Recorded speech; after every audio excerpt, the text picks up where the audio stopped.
So I've been working on my authorization service, and it's totally sweet. It's only taken me 6 months to build it. Just 6 months. I started implementing some basic RBAC library, but that wasn't enough, obviously. So I designed relationship-based, fine-grained authorization for the highest security possible. And then, to make it super fast, I used a GPU tower, running in my mom's basement, of course, connected via optic cable to bare metal server at my local esports lounge, permissions, restrictions, and admin. Nailed it. Wait. Whatever you did sounds cool, but there's also another option. Oh, really? Yeah, with Permit.io. Permit is the full-stack authorization platform created so you never have to build permissions again. Build and manage permissions for any application with policy as code, APIs, developer-friendly SDKs, and user-facing UIs. Permit is an end-to-end authorization platform built on top of open-source policy engines. It's high-performing, gets decisions in less than 10 milliseconds, and uses a hybrid approach where config is in the cloud, but data and decisions are made locally.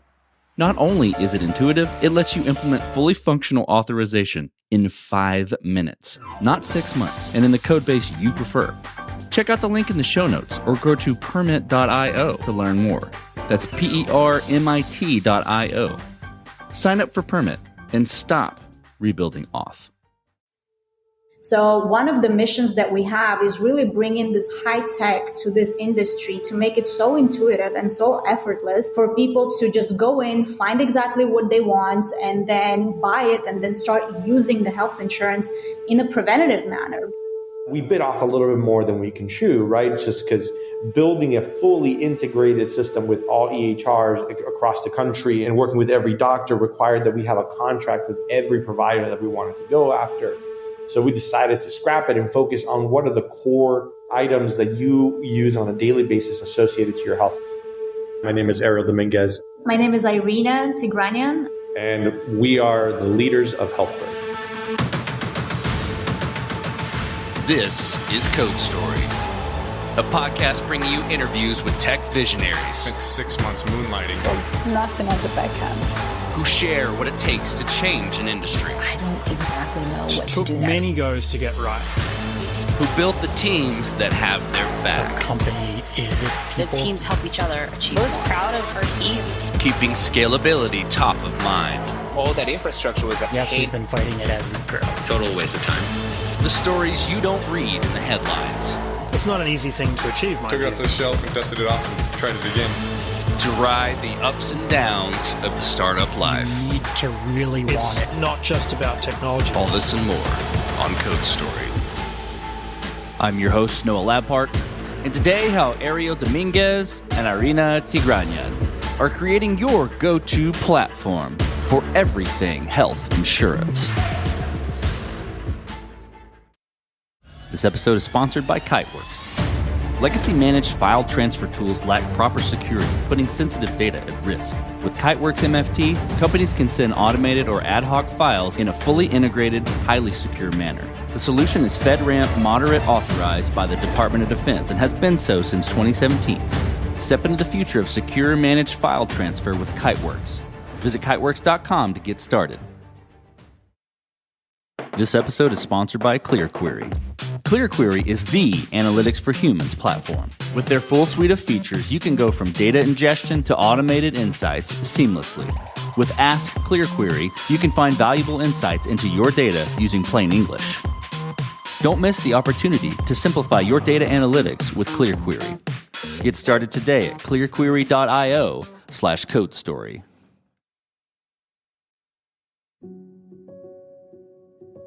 Ariel Dominguez has been an entrepreneur for most of his life. He started his first company at age 15, selling websites in Miami, hiring family members before he could drive. He continued his career later in finance, then consumer product goods, then healthcare insurance. He loves to build things and has started 13 to 15 businesses in his lifetime. But outside of tech, he's an avid drummer and has been playing since he was 10 years old. Irena Tigranyan was born in Armenia and moved to the U.S. in 2014. She never dreamed of being a founder because in the world she was raised in, you always work for someone else. She has diverse professional experience in retail and operations, but outside of work, she likes to explore kayaking, tennis, and being outdoors. Fun fact, Ariel and Irena are married, i.e. partners in life and in business. They met on Bumble, live in Miami, and invested their wedding money to found a company. Ariel and Irena wanted to build the Expedia for healthcare to make it simple and abstract away all the loopholes and jargon. They wanted to innovate in a non-innovative space and to bring the swipe right or left mentality to healthcare insurance. This is the creation story of HealthBird. I was CEO of this giant call center working in the world of health insurance, distributing lots of insurance products across multiple states. We had hundreds of agents across multiple different areas. It's a really crap experience for the customer, unfortunately, right? The customer has to pick up the phone, talk to an agent, spend hours on the line to figure out what type of health insurance is going to be suitable for their particular affordability, for their needs, for their medications, for their hospital coverage, everything they need. There is no incentive for that broker on the other line to really sell you the plan that you really want. Pretty much, I get to pick up a phone call and I get to tell a customer, yeah, trust me, you're going to get this United healthcare plan or this Aetna plan or whatever plan they try to sell you. And reality is the broker's trying to push a product on you that they are getting the highest commission for or a bonus for or some type of additional incentive. The end result is that the customer gets either a product that they don't use because it doesn't really match any of the things they're trying to actually get coverage for, or that they got a plan that ultimately is so high deductible, high out-of-pocket costs that you're basically not utilizing it because you're afraid of all the copays and all the additional costs. So what ends up happening is you end up actually rejecting that and canceling that plan middle of the year. And then you're out of coverage because you can't re-enroll in a new coverage unless you have a special enrollment criteria. You basically end up losing coverage for the rest of the year. And then now you're stuck to this self-pay system. And then you're just massively hating the entirety of the US healthcare system at that point. And what I wanted to do is I wanted to build a customer-obsessed focused company. The same way that Amazon was customer-obsessed from the day one of their inception, we wanted to build that with HealthBird. So what we wanted to do is, first, how do you make enrolling in a plan and finding that right plan super simple? Second, how do we actually make the customer get not only the right plan, but want to use that plan to get the most benefit off of what they just purchased? And the third piece is how to make sure that when it's time to renew that plan or get a new plan, depending on how your life has changed, your income has changed, your family's changed, make that as painless as possible without having to pick up the phone, make long calls that don't really generate a lot of value for you in your day. And how do we make that feel like if you were buying an Apple product, Apple's ecosystem that everything you put on your AirPods and everything just syncs together, everything works. That's what we wanted to do for the world of health insurance. Customers, when they have bad experiences, they think of the overall industry, right? When you think about going to a dealership to purchase a car, you immediately, this is going to be multiple hour project and this is not something I want to spend my Saturday with. So what we're fighting with right now is that perception of health insurance, because individuals, when they need to enroll for plans on their own, most of the time they don't know where to go. And also they're so confused. So they have this negative perception of health insurance industry. So one of the missions that we have is really bringing this high tech to this industry to make it so intuitive and so effortless for people to just go in, find exactly what they want, and then buy it and then start using the health insurance in a preventative manner. Because as we're growing older, our health is so important. And no matter what you do, you have so much stress in your life, especially if you live in big cities. So what Ariel, myself, the team at HealthBird, what we're trying to accomplish is to bring back the time that individuals would be to spend on searching or stressing out what health insurance do they need, whether their doctor takes the insurance or not, to bring back that time, just expand it however you like it, because we have the technology to solve your problem. Let's dive into the MVP. So that first version of the product you built. How long did it take to build and what sort of tools were used to bring it to life? The MVP, we actually decided when we just registered the company, we're like, you know what? We're not going to call it MVP. We're going to call it MLP, the minimum lovable product. So I think we're still going over so many iterations based on the customer feedback that we're receiving. But the first prototype, Ariel, how long did it take for us to build? Roughly 7 months between design, inception, and launch readiness. So yeah, it was about 7 months. We started in our apartment. We started with weekly meetings with early members of HealthBird, early employees of HealthBird. It was just like starting as a conversation. What are the features that people need to use when they think about health insurance? It look pretty different today. So for any of the business owners out there, whenever you have an MVP, most likely it's not going to be the final product when you release it. But it's always great to add all the features that you think at some point you will be able to release. When you're building an MVP, when you're building any early version or MLP, as you mentioned, any early version of a product, you've got to make certain decisions and trade-offs. It sounds like you went through the exercise to figure out what sort of features you wanted and maybe what the dream was. But tell me about some of the hard decisions and trade-offs you had to make in that early version. You know, maybe it's around technical debt or feature cut or, approach or anything like that. And I'm curious about how you coped with those decisions. One of the issues that we had was actually finding and talking to the doctors, right? So one of the early features that we always thought about is like, how do we integrate all your lab testing, all the other stuff that really makes your healthcare run, right? So when you get health insurance and you want to use it, you go to your doctor, you go to your primary care or a specialist, you get a referral to go to an XYZ doctor, and then you get some tests done, and then you get the test results. The way it works is it's all attached to an EHR, an electronic health record, and those EHR systems like Epic, CareCloud, etc., all of them are disparate systems. They don't really talk to each other. They don't talk to any of the other apps. Your health insurance app, let's say you buy Cigna, doesn't talk to any of those tools, only on a claims version. So everything's a little bit lost from a consumer perspective. So one of the biggest things that we wanted to do from the get-go was to how do we integrate all those components of your health into one singular ecosystem? But we bit off a little bit more than we can chew, right? Just because building a fully integrated system with all EHRs across the country and working with every doctor required that we have a contract with every provider that we wanted to go after. So we decided to scrap it and focus on what are the core items that you use on a daily basis associated to your health. That's your health insurance ID card. That's information related to your plans and your billing. All those little tiny components, right? We wanted to make sure that we simplified those first and focused on those before we went and then build this other kind of massive next phase to the platform, which would be that all-encompassing app that you use for everything related to your healthcare management.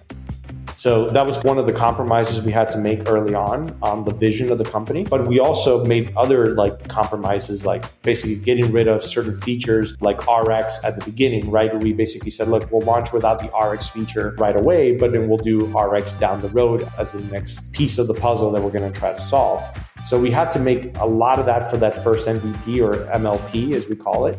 And then really had to build very quickly and iterate upon that to make it functional to the level that we were trying to really get customers to come back on a daily basis and use not only the insurance that they bought, but use our app to manage that insurance they bought.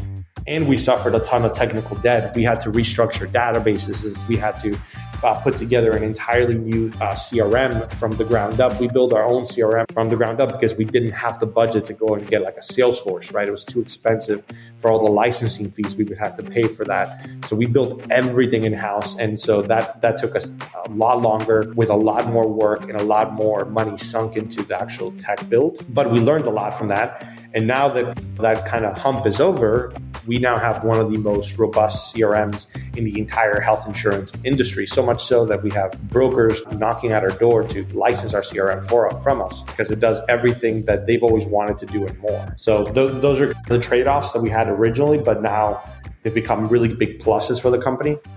It's spun up into its own different solution. This episode is sponsored by Kiteworks. Legacy managed file transfer tools are dated and lack the security that today's remote workforce demands. Companies that continue relying on outdated technology put their sensitive data at risk. And that's where Kiteworks comes in. Kiteworks MFT is absolutely the most secure MFT on the market today. It has been FedRAMP moderate authorized by the Department of Defense since 2017. Through FedRAMP, Kiteworks' level of security compliance provides a fast route to CMMC compliance, saving customers time, effort, and money. Kiteworks MFT makes it easy for users to send automated or ad hoc files via fully integrated shared folders and email. Administrators can manage policies in a unified console and create custom integrations using their API. Did we mention it's secure? The level of security with Kiteworks solution is rare to find. Step into the future of secure managed file transfer with Kiteworks. Visit kiteworks.com to get started. That's KITEWORKS.com. This episode is sponsored by CashFly. The web is a competitive place, and if your site delivers its content pixelated, slow, or not at all, well, then you lose. But that's where CashFly comes in. CashFly delivers rich media content up to 159% faster than other major CDNs. Through ultra-low latency streaming, lightning-fast gaming, and optimized mobile content, the company offers a variety of benefits.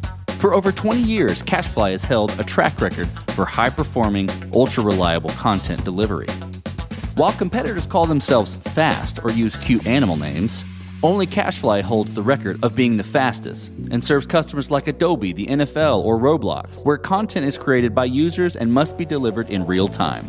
For the first time ever, Code Story listeners can get a 5 terabyte CDN for free. Yep, you heard that right, free. Learn more at cashfly.com/codestory.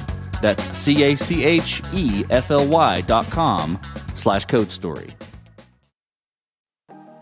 Let's move forward then. So you've got the MVP, it's working, you've worked through the trade-offs, and now you're at a point where you're gaining some value. You mentioned the CRM, the working MVP with the features that you needed. How did you progress the product from there and mature it? I think to wrap that question in a box a little bit, what I'm looking for is how you built your roadmap and how you went about deciding, okay, this is the next most important thing to build or to address with HealthBird.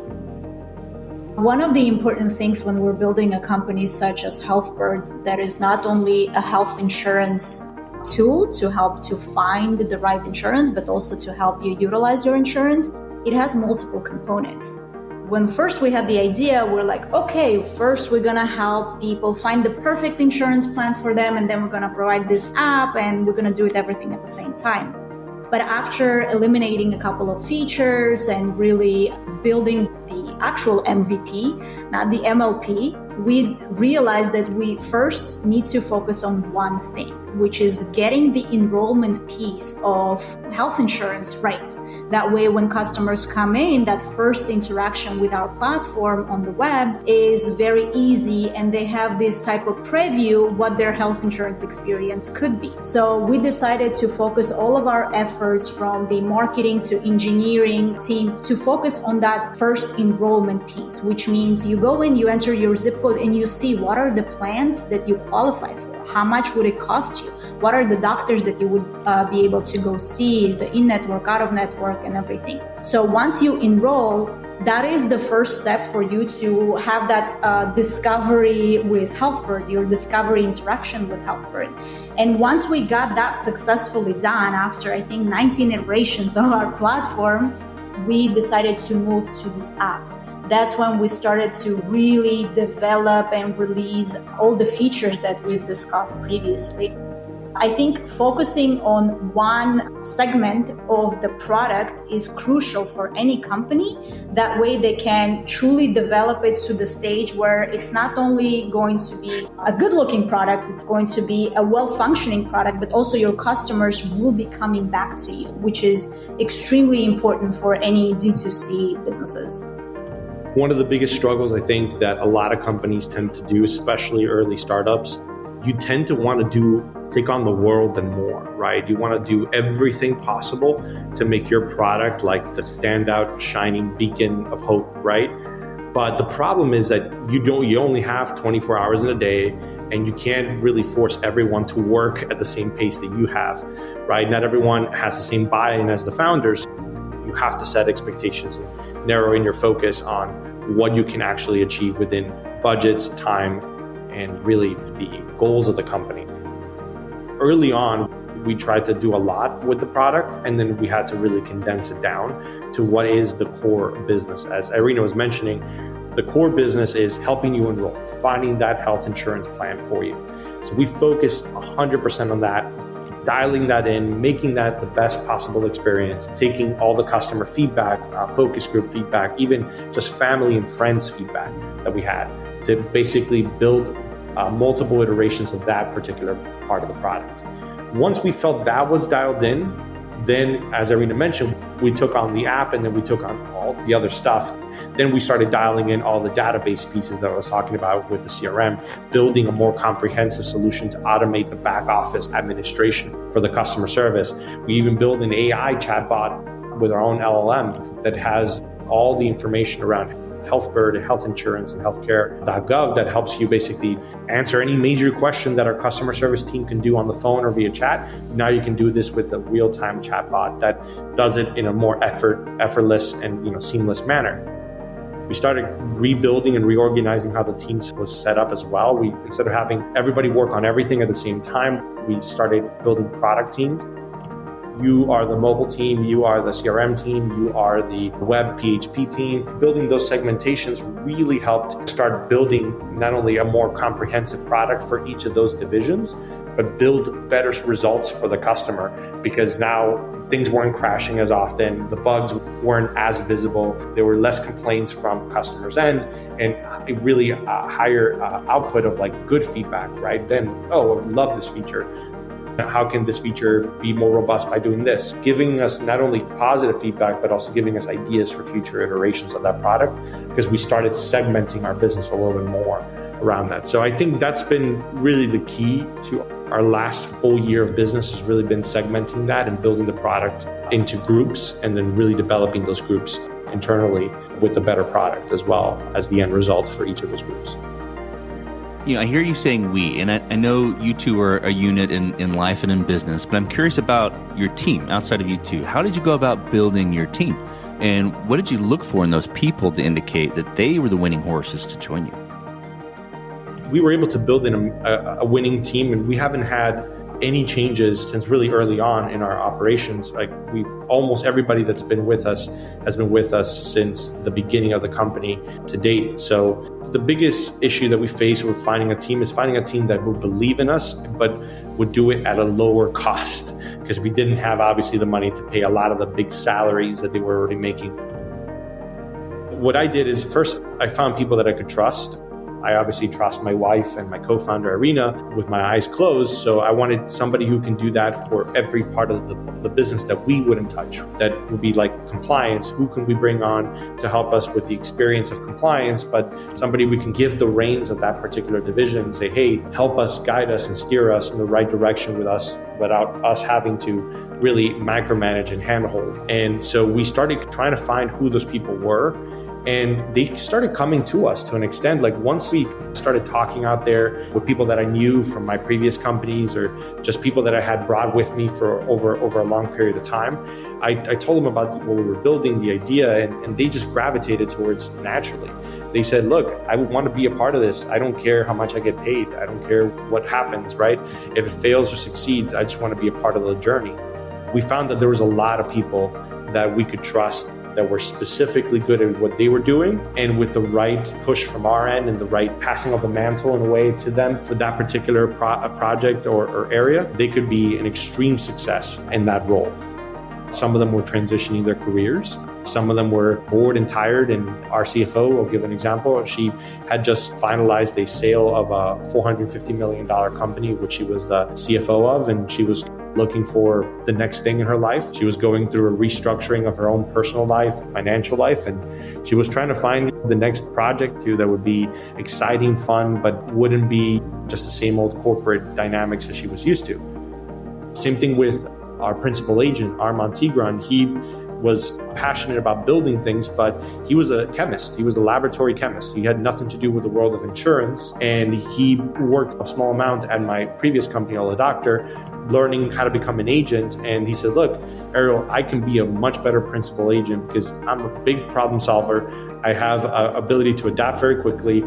He gave me this pitch of like why he would be the perfect person to help me on the agency side, and took a leap of faith on my end there and hired him. And Irena also brought in other people from her experience that she had experience with at Tesla or in Lucid. And we just got lucky in a combination of very interesting individuals with the personality to take risks, but at the same time, the personality that understands there's a lot to do. There's many hats that have to be worn, and they're not going to stop until the project's done. And that's, I think, really been the cultural driving structure of the business. And everyone here embodies that and just pursues that. And we don't have a single employee that like cares about the hours of work or kind of complains or says, oh, we got too much work. We have none of those problems today. All of our problems really are just there's not enough hours in the day to really get all the stuff done that we envision to get done. This episode is sponsored by CashFly. The web is a competitive place, and if your site delivers its content pixelated, slow, or not at all, well, then you lose. But that's where CashFly comes in. CashFly delivers rich media content up to 159% faster than other major CDNs. Through ultra-low latency streaming, lightning-fast gaming, and optimized mobile content, the company offers a variety of benefits. For over 20 years, CashFly has held a track record for high-performing, ultra-reliable content delivery. While competitors call themselves fast or use cute animal names, only CashFly holds the record of being the fastest and serves customers like Adobe, the NFL, or Roblox, where content is created by users and must be delivered in real time. For the first time ever, Code Story listeners can get a 5 terabyte CDN for free. Yep, you heard that right, free. Learn more at cashfly.com/codestory. That's CACHEFLY.com/codestory. Hello, welcome to the Data Analytics Club. Do you know the password? No, didn't know there was one. Do you know how to code? No. Do you know how to query data? Like, ask a question? I guess not. I see. Then you can't be in this club. Sorry. Goodbye. Don't be left out of the Analytics Club. ClearQuery is the Analytics for Humans platform. With their full suite of features, you can go from data ingestion to automated insights seamlessly. ClearQuery provides you with the information you need without requiring you to do the heavy lifting. Their Ask ClearQuery feature allows you to ask questions in plain English, helping you find relationships and connections in your data that may have previously gone unnoticed. You can even visualize your data with presentation mode, taking your data storytelling to the next level. Pricing is based on storage, not licenses, and that ensures that you get the most bang for your buck. Don't miss the opportunity to simplify data analytics, your data analytics, with ClearQuery. Get started today at clearquery.io/codestory. Let's talk about scalability. And this will be interesting because it can be from technology standpoint. It can also be from a people standpoint. How did you approach scalability? Was it built to scale from day one or with scale in mind? Or have you been fighting this in any sort of areas as you grow and gain traction? I think when we had the first idea of HealthBird, it was more of, hey, here's the problem and here's something that we can offer to the industry. We were more oriented into bringing the solution. However, at the time, we weren't really thinking that we can grow so big so fast. We, of course, have the pains, the growing pains that we're doing. You can't really, when you're starting a business, you can't necessarily plan for scalability because first you need to prove that your product has a market fit. And it took us a long time to build that. We knew that the product is very necessary for the industry. However, how to properly form the product? Is it an app? Is it a desktop? What are the color schemes? What are the wordings? What is the copy? How to use? All of that consumes your day-to-day and your month-to-month, and you don't necessarily think about, oh, I'm going to be the next big thing, but you think of what is it today that is required for you to do, so in a month you have a positive change that impacts your product. And from people's standpoint, I think we were looking to bring in individuals as we were meeting them, not necessarily as we have, here's our hiring roadmap, these are the positions that we need. But we would meet individuals that would be just genuinely excited. They might not have the 100% qualifications of the role, they believed in the product and they truly had this excitement of, okay, I'm in for you. I know it's going to be tough, so I would be happy to join. And I think once we would meet with those individuals, we would just be like, okay, let's find a position that you can help today. And let's think about what is it next year, 2 years, 3 years down the road that you want to do. So for us, the scalability from the people standpoint was more of really meeting the right individuals and then fitting them into positions that were needed at the time. There's no easy answer for scalability. When you're building a startup, you don't want to focus on whether or not my product's scalable when you don't really even have a product yet. In my opinion, I think the way you build scalability is you build a product that's compelling enough to a small group of people or a somewhat large group of people, and then you work your way up from there. The best example that I can give you is that we didn't think we were going to be an international company anytime soon. And now we're operating in Ecuador, Colombia, and Peru. When we're launching our travel insurance, health and life insurance products in those markets. And the reason why is because other people came to us that had experience in those markets and said, hey, I would love to invest and help you build your Latin American product with what you currently have in the US. Just tropicalize it for the Latin American part of the market. And I think scalability for startups like us really happens organically. It's you scale up as you grow, and organically, in a way, you just start building momentum, and the business grows from that momentum. It either grows where you can't manage it anymore and you have to figure out how to scale up your team, scale up all your services, etc., or you work on a paced growth, which is how we've been doing it. We spent majority of this year working on scaling up all of the infrastructure that we had laid out for early last year in order to really be able to operate and add tens of thousands of members over the next few months and be able to manage that with the right amount of employees, with the right amount of server space, technology infrastructure, compliance, all the different components that come into building a company like ours that's both tech and human driven. That's really, I think, the best answer I can give you and best advice I can give anybody listening to this podcast. Don't worry about scalability from the moment you're building the company. Build the product, build it with a consumer in mind, test that product, test your theory, test your hypothesis. And then once you have some nice data under your belt, then start reiterating and iterating until you can have a product that can scale beyond the current TAM that you have or the current market base that you have. As you step outside on the balcony, you look across all that you've built. What are you most proud of? What I'm most proud of is our team, honestly. I'm most proud of the people that work at Healthbird. I took a massive leap of faith by taking this company and building it and doing it. I quit a very cushy corporate job where I had all my expenses and everything taken care of, making a very large sum of money for a person in my age. And I jumped out of that comfort zone and tried to go all in and figure out how to make this work. And what I was most surprised by is that the people that work here are the reason why I get up most of my days from bed and want to come here. Not because I don't love our product, not because I don't love the things that we've built from a tech perspective. I'm very proud of that. But the one thing that really echoes in my life right now is the people that are here, the people that are working every single day to see this vision, to take this concept that once was just a idea that I had on a whiteboard in my house. That, I think, is what I'm most proud of, and the people that drive that energy every single day and that strive to want to do more and strive to basically put all their other stuff on the side just because they believe so much in the vision of what we're building here. That's, I think, what I can stand out on my balcony and look at and say, I'm very proud of that aspect.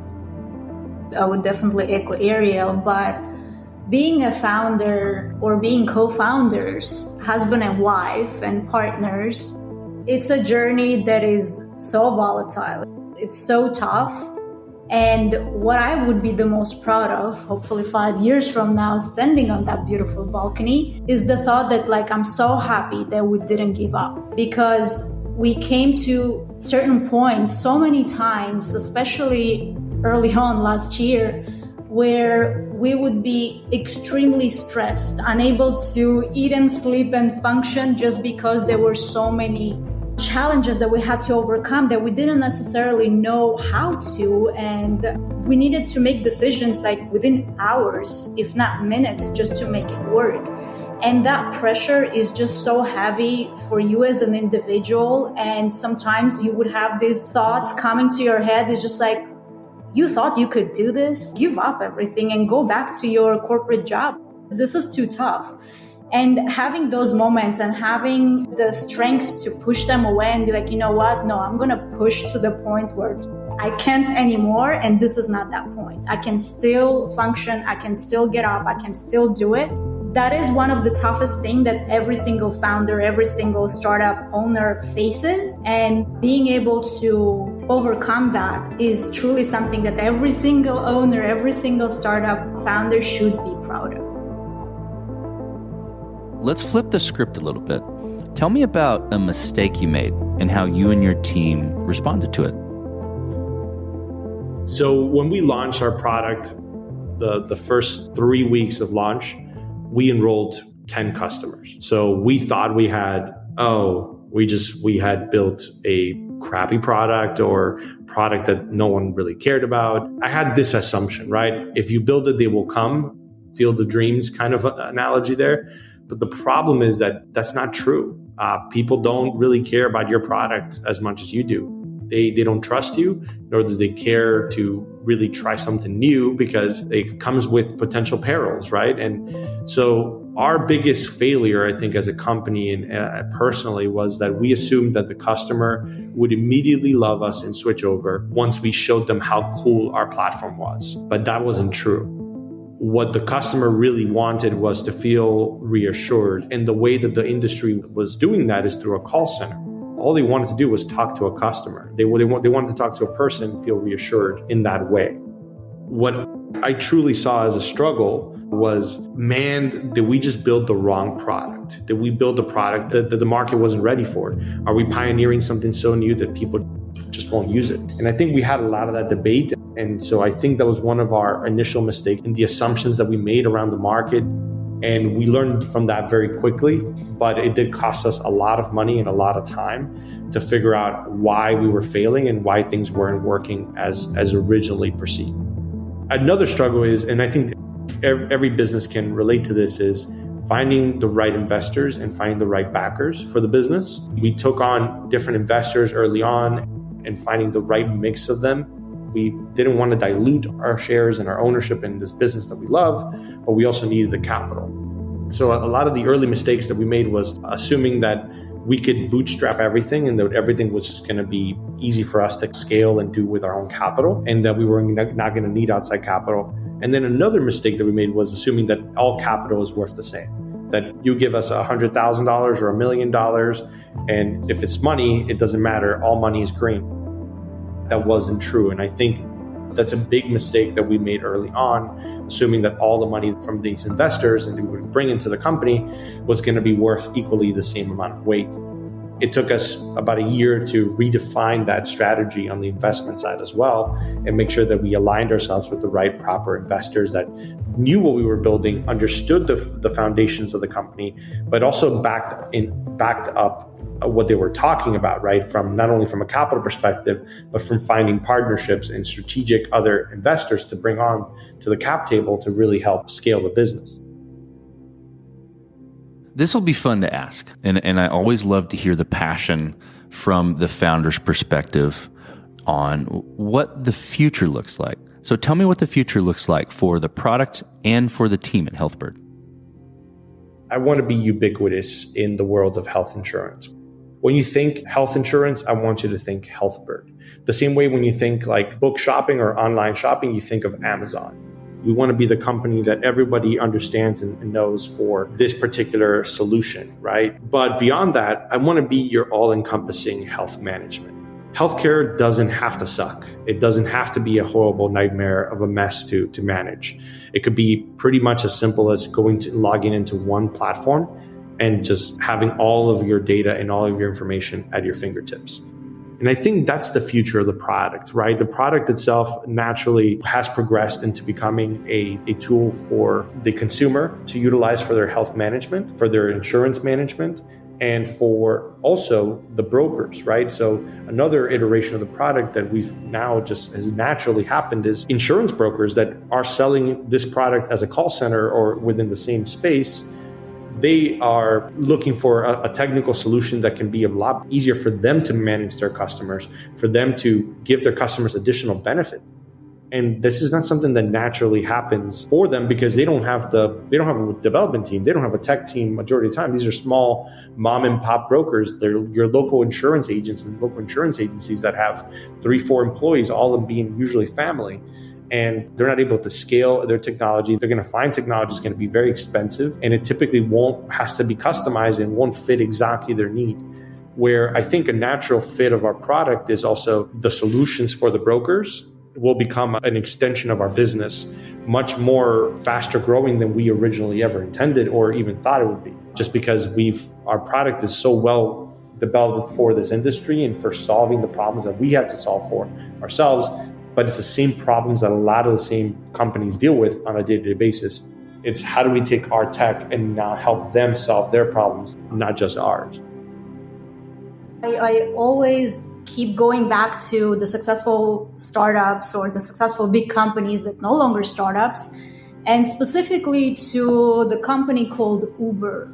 When they first launched, they had this crazy idea of, you request your ride, you get into the car with a stranger, and you just ride for, 5 minutes to multiple hours with that individual. And I always keep going back to that thought, how they made the customer feel safe.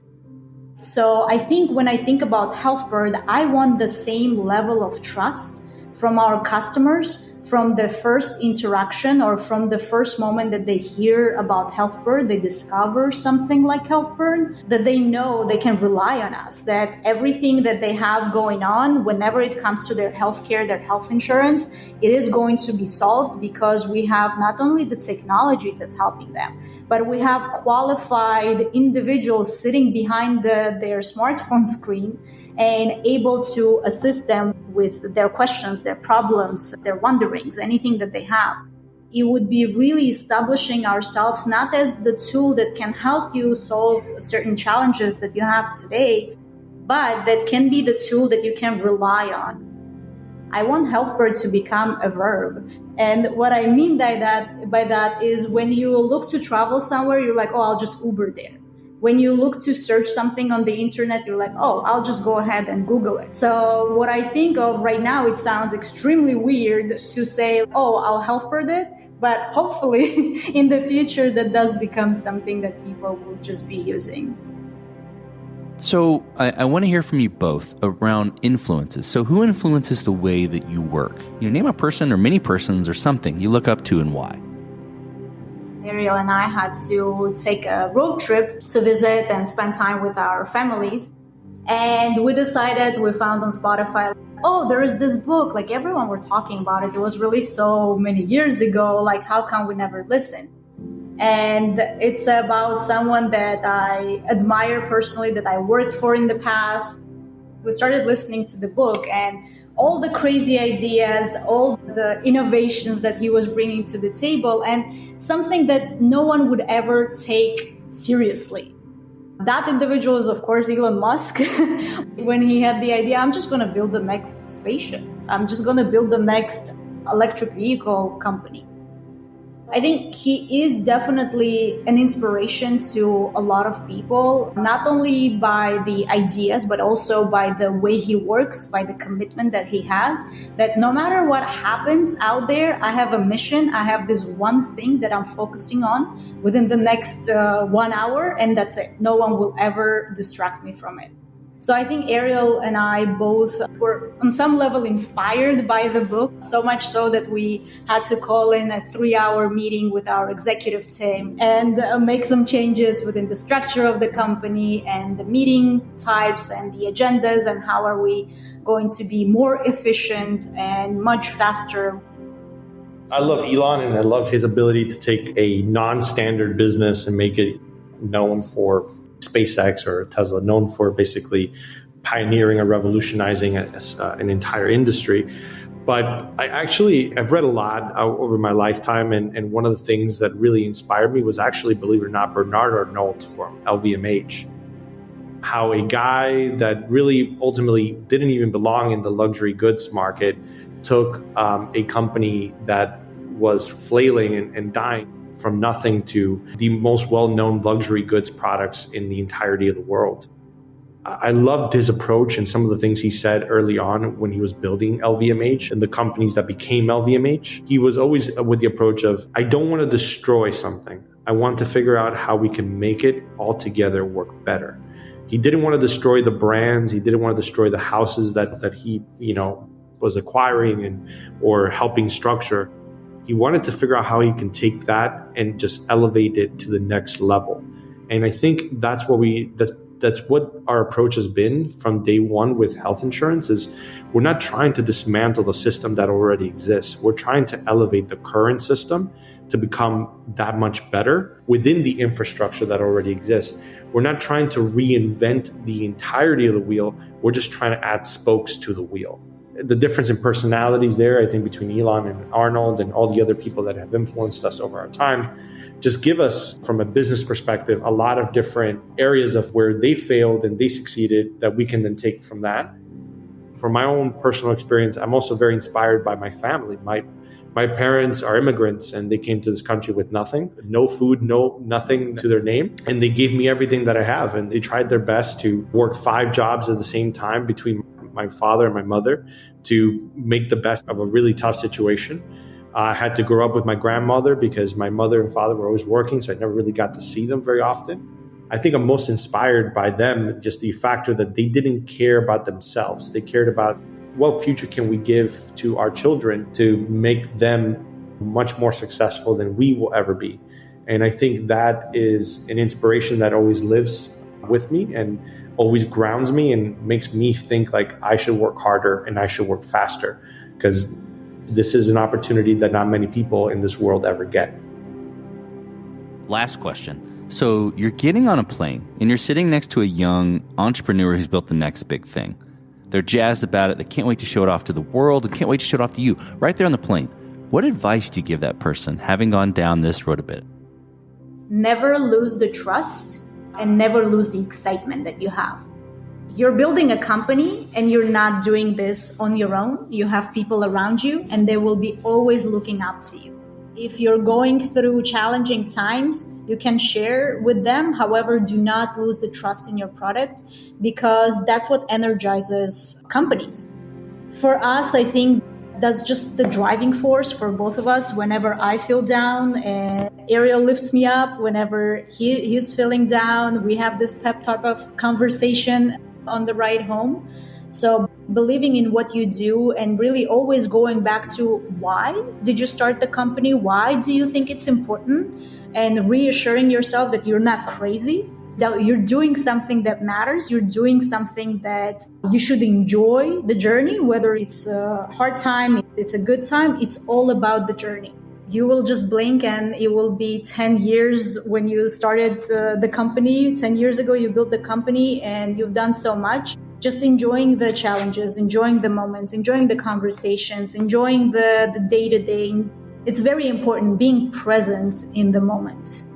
From a business perspective, my answer will always be is like, challenge yourself to think like your worst critic. If you were the customer that really hated your product, why would you hate it? If you were looking at it from the perspective of a customer that would give you a 1-star review, why would that customer give you a 1-star review? What is lacking? What's missing? What's the feature you think you got right, but reality doesn't work as well as you envisioned? Really be critical about your product. Believe in your product. Like Irena said, don't throw the baby with the bathwater, but be hypercritical about your own product. Because if you're your own worst critic in that way, then you're able to then be able to build and find the bugs and the opportunities for expansion within the product that you never thought would be existing there. Don't believe the hype, right? The hype does die down eventually. So I think also that would be the other thing. Even if you build the next big thing, don't let it go to your head. Focus on the team, building the right people, bringing the right management, and building the right product development and the right product scoping for the next iteration. Don't let the existing success just be the only thing you do. A lot of companies fail in that way where they hit gold really quickly and they think they have a winning product, and then they don't iterate or they don't really change or adapt, and the product becomes stale and unuseful, especially in this ever-evolving world with AI and everything like that. You can't really just live with the current stuff you've built. You got to, even if it's working and you're getting tons and tons of money and everything's working out in that way, you're still just a few weeks away from failure. If a company comes in and does something better than you got to really build something that is defensible, that is structured around the future of that industry and that product, and continuously iterating upon how to improve it. Fantastic advice. Both sets of fantastic advice. Well, Ariel, Irena, thank you for being on the show today. Thank you for telling the creation story of HealthBird. Thank you so much, Noah. Our pleasure. And this concludes another chapter of Code Story. Code Story is hosted and produced by Noah Labhart. Be sure to subscribe on Apple Podcasts, Spotify, or the podcasting app of your choice. And when you get a chance, leave us a review. Both things help us out tremendously. And thanks again for listening.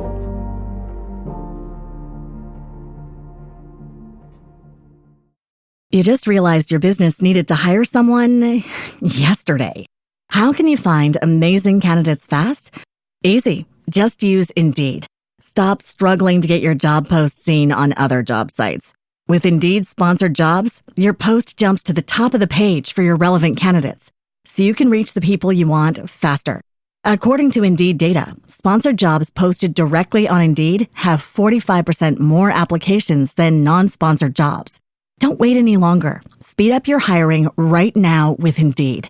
And listeners of this show will get a $75 sponsored job credit to get your jobs more visibility at Indeed.com/PODKATZ12. Just go to Indeed.com/PODKATZ12 right now and support our show by saying you heard about Indeed on this podcast. Terms and conditions apply. Hiring? Indeed is all you need.